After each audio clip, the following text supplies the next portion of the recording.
നമ്മൾ ഇന്നത്തെ വീഡിയോ പരിശോധിക്കുന്നത് നമ്മുടെ മൊബൈൽ ഫോണിനകത്ത് സൈലൻറ്റ് മോഡുണ്ട്. നമ്മുടെയൊക്കെ മൊബൈൽ ഫോണിലുണ്ടാകും സൈലൻറ്റ് മോഡ് എന്നുള്ള ഫീച്ചർ. വളരെ ഇമ്പോർട്ടൻ്റ് ആയിട്ടുള്ള ഒരു ഫീച്ചറാണ്. നമ്മൾക്ക് ഏതെങ്കിലും അത്യാവശ്യ സ്ഥലത്തേക്ക് പോകുമ്പോൾ നമ്മുടെ മൊബൈൽ ഫോൺ സൈലൻറ്റ് ചെയ്യും. അല്ലെങ്കിൽ നമ്മൾ ഏതെങ്കിലും ഒരു സ്ഥലത്ത് ഒരു മീറ്റിങ്ങിലാണെങ്കിൽ നമ്മൾ സൈലൻറ്റ് ചെയ്യും. കിടന്നുറങ്ങുന്ന സമയത്ത് നമ്മൾ സൈലൻറ്റ് ചെയ്യും. ഇങ്ങനെ നമ്മുടെ മൊബൈൽ ഫോണിൽ ഒരു ദിവസമെങ്കിലും നമുക്ക് സൈലൻറ്റ് ചെയ്യേണ്ട ഒരു സാഹചര്യം നമ്മുടെ ജീവിതത്തിലുണ്ട്. അപ്പോൾ നമ്മൾ ഇന്നത്തെ വീഡിയോ പരിശോധിക്കുന്നത് നമ്മുടെ മൊബൈൽ ഫോണിൽ സൈലൻറ്റ് ചെയ്യുന്നതുമായി ബന്ധപ്പെട്ടുള്ള കുറച്ച് സെറ്റിങ്സുകളാണ്. വീഡിയോ അവസാനം വരെ കണ്ടു നോക്കുക. നിങ്ങളുടെ സുഹൃത്തുക്കൾ കൂടി ഈ വീഡിയോ ഷെയർ ചെയ്ത് കൊടുക്കുക. ഏറ്റവും മുകളിൽ നമുക്ക് സൈലൻറ്റ് മോഡ് ഓൺ ചെയ്യാനുള്ള ഓപ്ഷൻ ഉണ്ട്. നമുക്ക് സാധാരണ നമ്മുടെ നോട്ടിഫിക്കേഷനിൽ വെച്ച് തന്നെ നമ്മുടെ സൈലൻറ്റ് മോഡ് ഓൺ ചെയ്യാൻ പറ്റും.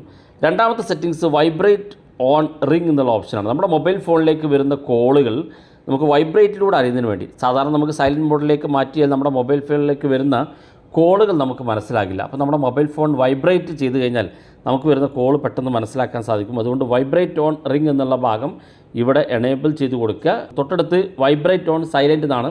നമ്മുടെ മൊബൈൽ ഫോൺ സൈലൻറ്റിലേക്ക് മാറുമ്പോൾ നമുക്ക് റിംഗ് ട്യൂൺ മാത്രമല്ല മെസ്സേജുകളൊക്കെ വരും. അതൊക്കെ വൈബ്രേറ്റിലേക്ക് അതൊക്കെ വൈബ്രേറ്റ് ചെയ്യുന്നതിന് വേണ്ടി, അത് സൈലൻറ്റ് മോഡിൽ നിന്ന് നമുക്ക് വരുന്ന മെസ്സേജുകൾ മനസ്സിലാക്കുന്നതിന് വേണ്ടി വൈബ്രേറ്റ് ഓൺ സൈലൻറ്റ് എന്നുള്ള ഭാഗം എനേബിൾ ചെയ്ത് കൊടുക്കുക. തൊട്ട് താഴായിട്ട് ഡു നോട്ട് ഡിസ്റ്റർബ് എന്നാണ്. ഇതിനെക്കുറിച്ച് നമ്മൾ വിശദമായിട്ടൊരു വീഡിയോ കഴിഞ്ഞ ദിവസം നമ്മൾ ചെയ്തിട്ടുണ്ട്. അപ്പോൾ അതിനെക്കുറിച്ച് നമ്മൾ ഈ വീഡിയോയിൽ പരിചയപ്പെടുത്തുന്നില്ല. തൊട്ട് താഴേക്ക് നോക്കിയാൽ നിങ്ങൾക്കിവിടെ കാണാം media, ring tune, notification, alarm എന്നൊക്കെ കാണാൻ സാധിക്കും. ഇതൊക്കെ നിങ്ങൾക്ക് സൗണ്ട് കൂട്ടി കൊടുക്കാനുള്ളതാണ്. മീഡിയ എന്ന് പറഞ്ഞാൽ നമ്മുടെ ഓഡിയോസും വീഡിയോസൊക്കെ പ്ലേ ചെയ്യുമ്പോൾ നമുക്ക് സൗണ്ട് കുറവാണെങ്കിൽ ഇവിടെ വന്ന് ഇതിൻ്റെ ലൈനൊന്നും ഇതുപോലെ കൂട്ടി കൊടുത്താൽ മതി. അതുപോലെ തന്നെ റിംഗ് ട്യൂണിൻ്റെ കാര്യത്തിലാണെങ്കിൽ നിങ്ങൾക്ക് കോൾ വരുമ്പോൾ റിംഗ് സൗണ്ട് ഇല്ലെങ്കിൽ ഇവിടെ വന്ന് റിംഗ് ട്യൂൺ ഒന്ന് നീട്ടി കൊടുത്താൽ മതി. നോട്ടിഫിക്കേഷനിൽ സൗണ്ട് ഇല്ലെങ്കിൽ ഇവിടെ വന്ന് നോട്ടിഫിക്കേഷൻ നിങ്ങൾക്ക് കൂട്ടി കൊടുക്കാൻ സാധിക്കും. അലാറം തന്നെ ഏറ്റവും അവസാനം നമുക്ക് അലാറം കാണും. ചില ആളുകൾക്ക് പറയാറുണ്ട് അലാറത്തിന് സൗണ്ട് കുറവാണെന്ന്. ഇവിടെ വന്ന് സൗണ്ട് കൂട്ടി കൊടുക്കാൻ സാധിക്കുന്നതാണ്.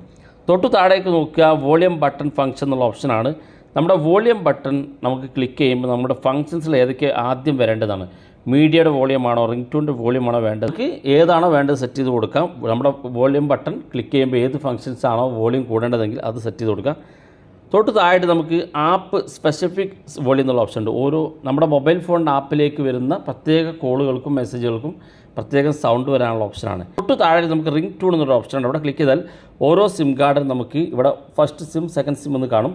ഓരോന്നിനും പ്രത്യേകം നമുക്ക് ട്യൂണ് മാറ്റാൻ സാധിക്കും. അപ്പോൾ നമ്മൾ 2 സിം കാർഡിൽ ഉപയോഗിക്കുന്നുണ്ടെങ്കിൽ ആദ്യത്തെ സിം 1 നമുക്ക് ഏത് റിംഗ് ട്യൂണാണ് കൊടുക്കേണ്ടതെങ്കിൽ അതിൽ നിന്ന് ക്ലാസിക് തീം എന്നുള്ള ഭാഗത്ത് ക്ലിക്ക് ചെയ്ത് നിങ്ങൾക്ക് ഒന്നാമത്തെ സിമ്മിന് ഒരു പ്രത്യേക റിംഗ് ട്യൂൺ സെറ്റ് ചെയ്യാം. രണ്ടാമത്തെ സിമ്മിനും അതുപോലെ നിങ്ങൾക്ക് സിം 1ൻ്റെ അതേ ശബ്ദം തന്നെ കേൾക്കേണ്ടതെങ്കിൽ ഇതൊന്ന് എനേബിൾ ചെയ്ത് കൊടുത്താൽ മതി. അതല്ല വേറെ റിംഗ് ട്യൂൺ വേണമെങ്കിൽ ഇവിടെ ക്ലാസിക് തീം എന്നുള്ള ഭാഗത്ത് ക്ലിക്ക് ചെയ്ത് കൊടുത്താൽ മതി.